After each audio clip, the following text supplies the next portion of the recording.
Birinchi savol. Nimaga men Indoneziya bo'yicha umumiy kontentlarni yaratishni, ya'ni Indoneziya P2P haqida ma'lumot berishni to'xtatdim? Javob: chunki kelgan odamlarni barchasi bugun shu qarorimga amin bo'ldim. Bir insonni deb rezultat ko'rishdi. Ya'ni fokusini bitta joyga qaratib, mana shu yo'nalishda P2P da ishlashdi. Lekin o'sha odamning o'zi haligacha ishlayapti va akkauntini qo'yib qo'yaman, bemalol viza xizmatlarini o'sha odam bilan birgalikda qilsanglar bo'ladi. Men hech kimga nisbatan qanaqadir qalbimni zarracha zig'ir saqlamaydigan bo'laman. Kimdandir nimandir olsam olib qo'yishi mumkin, lekin aldab, lof tepib, boshqa narsa qilib oladigan odatim yo'q. Men Indoneziya mavzusini boshlashimdan oldin ham meni kunim o'tgan, undan keyin ham meni kunim o'tadi. Chunki rizq beruvchidan, qanaqadir bir insonlardan emas. Xullas, bu protsesslardan juda ham katta o'zimga dars oldim. Obunachilarimga aytmoqchiman. Meni ko'rib turgan shaxslarga, insonlarga aytmoqchiman. Hech kim sizga qanaqadir birdan bitta ko'rishda aka-uka yoki do'st bo'lib qola olmas ekan. Mayli, hayot oldinda, hayot har doim oldinda bo'lib o'tib ketadi. Oddiy biznes segmentida aytay. O'zim men Indoneziyaga kelgan insonlarni, umuman kelmoqchi bo'lgan insonlarni nimaga chaqiryapman? Indoneziya 280 million aholi yashaydigan bozor va bu bozorni eng katta gigant qismlarini xitoyliklar egallagan. Sadin P2P bez risk. Siz pulingiz tiksangiz, pulingizga uxlab qolmaysiz, muammo bo'lmaydi. Banklarda tanishlar bor, ochirib beriladi, karta blok bo'lsa, boshqa narsa bo'lsa. Betdan rezultat ko'rganingizdan keyin boshqa ozgina riski bor bizneslarni birga qilish, birga mana shu Indoneziya bozorini qaysidir ma'noda ushlab karyera qilish niyatida men insonlarni chaqiryapman. Atak bundan keyin bunaqa narsa bo'lmaydi. Men mana shu Indoneziyani o'zida 7 ta biznes ideologiyani qurgan insonman. 7 ta biznes ideologiyani amalda sinab ko'rgan, qaysidir paytlarda minusga uchragan insonman. Riski bor va riski yo'q tomonlarini hammasini ko'rganman. Ishlaganman. Ingliz tilini bilaman, indonez tilini qisman bilaman. Bu yerga kelib tanish bilish orttirib, narsa qilib, qaysidir etapga chiqishni o'zi 21 yoshli, 22 yoshli bola uchun qanaqadir fantaziya.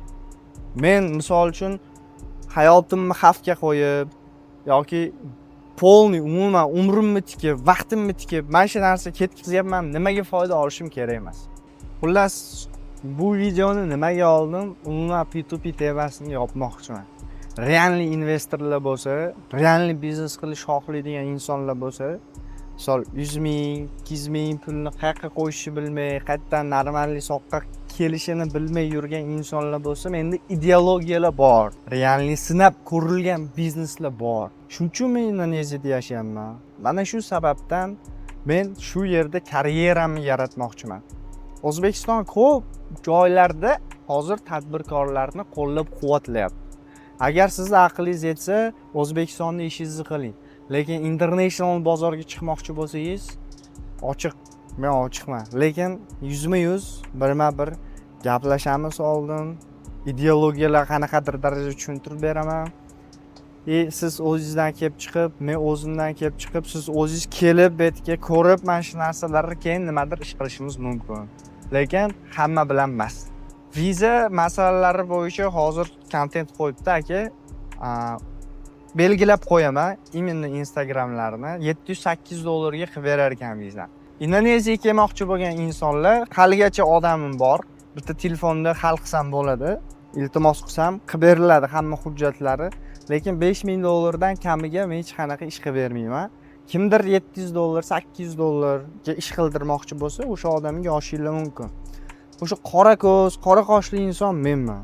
Men kimgadir misol uchun nimadir qilib bersam, narxini aytaman, ishimni bitiraman. Men kimgadir nimadir qildirsam, u menga narxini aytsa, men narxdan rozi bo'lsam, narxi 10 barobar arzon bo'lsa ham, tekin bo'lsa ham, bo'ldi, men undan rozi bo'laman. Orqasidan qora qosh, qora ko'z, u yoq bu yoq deb gapirmayman. Men ko'rdim mana shunaqa insonlarni, ko'zim ochildi. Obunachilarim, agar Indoneziyaga kelmoqchi bo'lsanglar, price hech qachon o'zgarmaydi. 5000 dollar, 5000 dollar. Bitta price belgilangan, o'sha narx holat.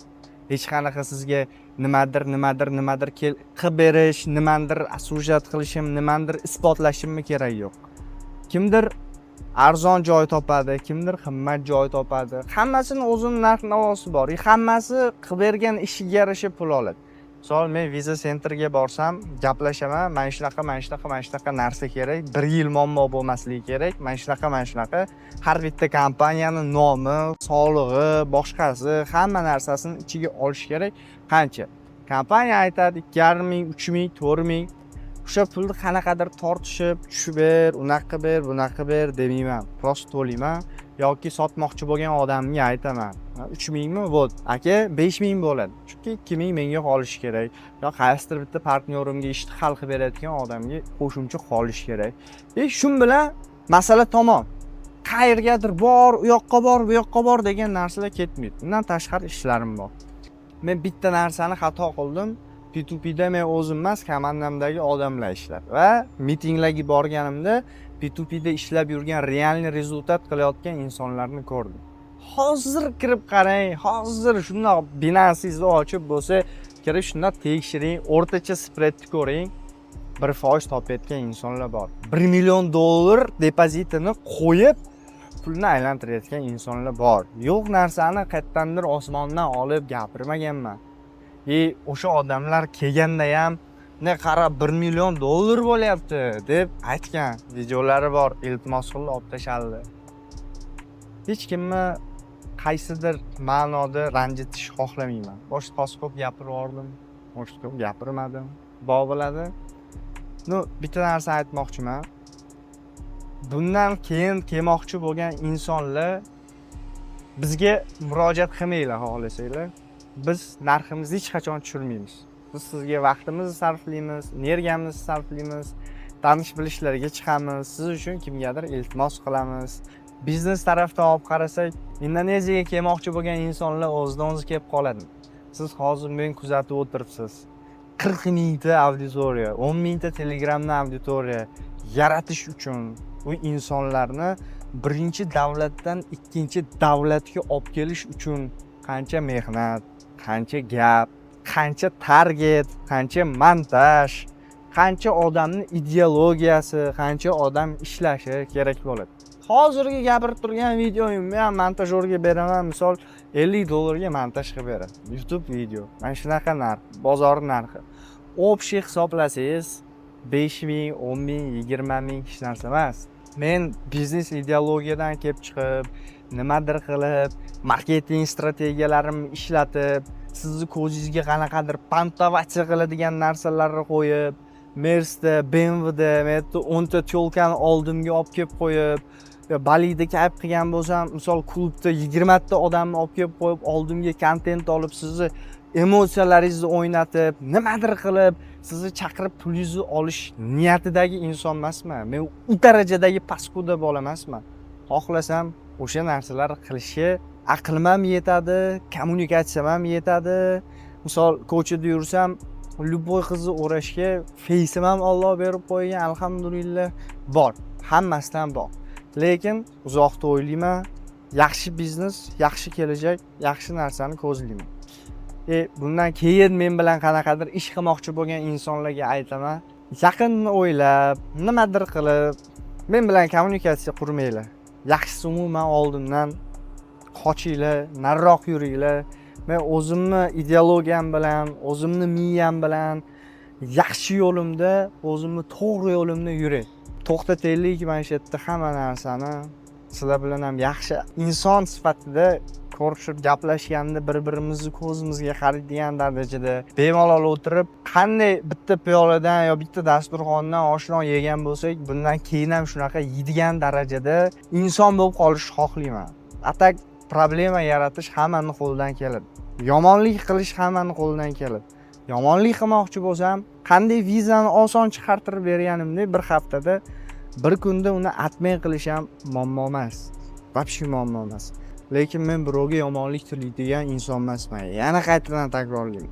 Men betga chaqirgan har bitta odamimni shu yerda ko'karib, nimadirga erishib, qaysidir darajaga chiqib, men bilan yoki o'zi alohida ertaga menga rahmat aytadigan sostoyaniyada bo'lish uchun chaqirganman.